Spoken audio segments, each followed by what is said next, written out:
साथियों, जैसा कि सर्वविदित है कि अयोध्या नगरी में हमारे परम पूज्य भगवान श्री राम के भव्य मंदिर का निर्माण अपने चरम पर है और बहुप्रतीक्षित इस भव्य मंदिर के द्वार दुनिया भर के राम भक्तों के लिए सन 2024 में खोले जाने की घोषणा भी की जा चुकी है। हाल ही में नेपाल के जनकपुर से 40 टन वजनी शालिग्राम की 2 शिलाएं 7 दिन के सफर के बाद बुधवार रात अयोध्या पहुंची। इन्हीं शिलाओं से भगवान राम और माता सीता की भव्य मूर्तियां बनाई जाएंगी।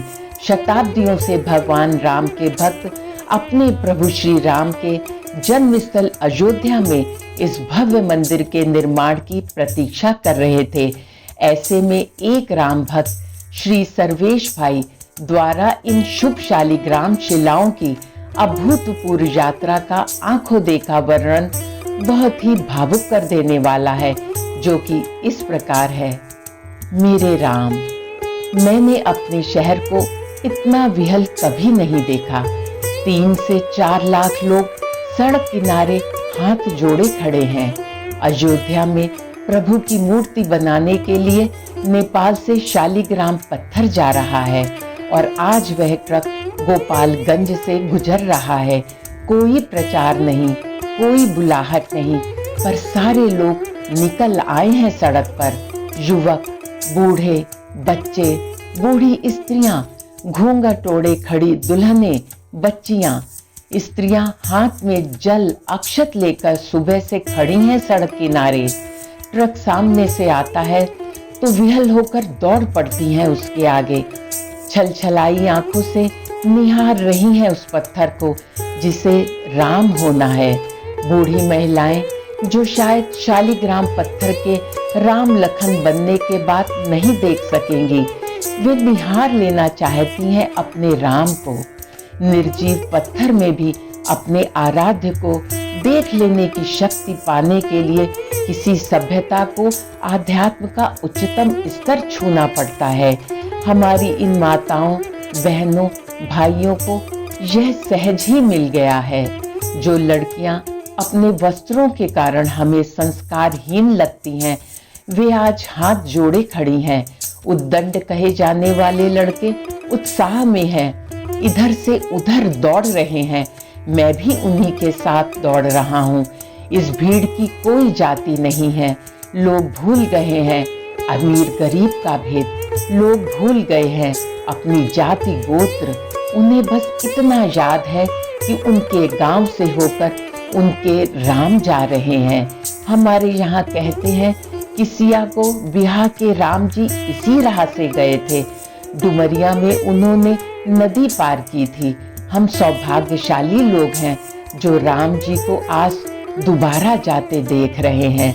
500 वर्ष की प्रतीक्षा और असंख्य पीढ़ियों की तपस्या ने हमें यह सौभाग्य दिया है। हम जी लेना चाहते हैं इस पल को। हम पा लेना चाहते हैं ये आनंद। माझा से लेकर गोपालगंज तक मैं इस यात्रा में 10 किलोमीटर तक चला हूँ। दोनों ओर लगातार भीड़ है। कोई नेता, कोई संत, कोई विचारधारा इतनी भीड़ इकट्ठा नहीं कर सकती। यह उत्साह पैदा नहीं कर सकती। सबको जोड़ देने की यह शक्ति केवल और केवल धर्म में है, मेरे राम जी में है। गोपालगंज में कुछ देर का हॉल्ट है। साथ चल रहे लोगों के भोजन की व्यवस्था है। 100 घंटे भर के लिए ट्रक रुक गया है। लोग इसी समय आगे बढ़कर पत्थर को छू लेना चाहते हैं। मैं भी भीड़ में घुसा हूँ। आधे घंटे की ठेलम ठेल के बाद ठाकुर जी को स्पर्श करने का सुख, आहा, कुछ अनुभव लिखे नहीं जा सकते। उसी समय ऊपर खड़ा स्वयं सेवक शालिग्राम पर चढ़ाई गई माला प्रसाद स्वरूप फेंकता है।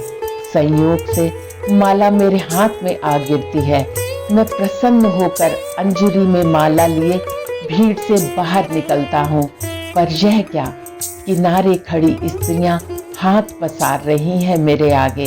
भैया, एक फूल दे दीजिए। बाबू, एक फूल दे दीजिए। अच्छे अच्छे संपन्न घरों की देवियां हाथ पसार रही हैं मेरे आगे। यह है मेरे राम जी का प्रभाव। मैं सबको एक एक फूल देते निकल रहा हूँ, फिर भी कुछ बच गए हैं मेरे पास। ये फूल मेरा सौभाग्य है। यह भीड़ गवाही दे रही है मेरे राम जी का यह देश अजर अमर है। यह सभ्यता अजर अमर है। राम अजर अमर है। जय श्री राम, जय सीताराम।